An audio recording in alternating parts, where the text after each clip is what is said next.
প্রশাসনিক দুর্বলতার কারণে কেউ পরীক্ষা দিতে না পারলে আবারও পরীক্ষা নেওয়ার কথা জানিয়েছেন শিক্ষামন্ত্রী এবং পদার্থবিজ্ঞানের ভুল প্রশ্নে পূর্ণ নম্বর দেওয়ার কথাও বলেছেন। এই খবরের পর আন্দোলনে কোনো প্রভাব পড়েছে কিনা? লোপা সকাল থেকে যেহেতু তারা আন্দোলন করছে, এখন পর্যন্ত তারা এমন কোনো বার্তা পায়নি। তবে তাদের যে আন্দোলনটি রয়েছে সেটি কিন্তু চলমান রয়েছে।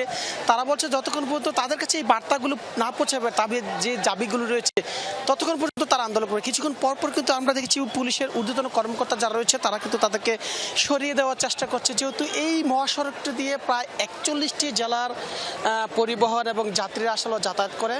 দেখছি সকাল থেকে কিন্তু বিভিন্ন পেশার মানুষ তারা পায়ে হেঁটে এইভাবে আসলে যাচ্ছে, অর্থাৎ এখান থেকে কিন্তু 3 কিলোমিটার দূর কিন্তু আন্তর্জাতিক বিমানবন্দর রয়েছে। সেখানে আমরা দেখছি বিদেশগামী যে যাত্রীগুলো রয়েছে তারাও কিন্তু পায়ে হেঁটে বিভিন্নভাবে তারা তাদের যে ফ্লাইটগুলো রয়েছে সেগুলো ধরার চেষ্টা করছে। আমরা বেশ কয়েকজনের সাথে কথা বলেছিলাম, তাদের ভোগান্তির কথাও শুনেছি। ঠিক একইভাবে কিন্তু বিপরীত পাশে কিন্তু শিক্ষার্থীরা ঠিক একইভাবে বলছে তাদের যে দাবিগুলো রয়েছে, তাদের দাবি যদি না মানা না হয় ঠিক ততক্ষণ পর্যন্ত মহাসড়কে থাকবে। আমরা দেখেছি এখানে যৌথ বাহিনী এসেছে, সেনাবাহিনীও তাদেরকে বোঝানোর চেষ্টা করছে।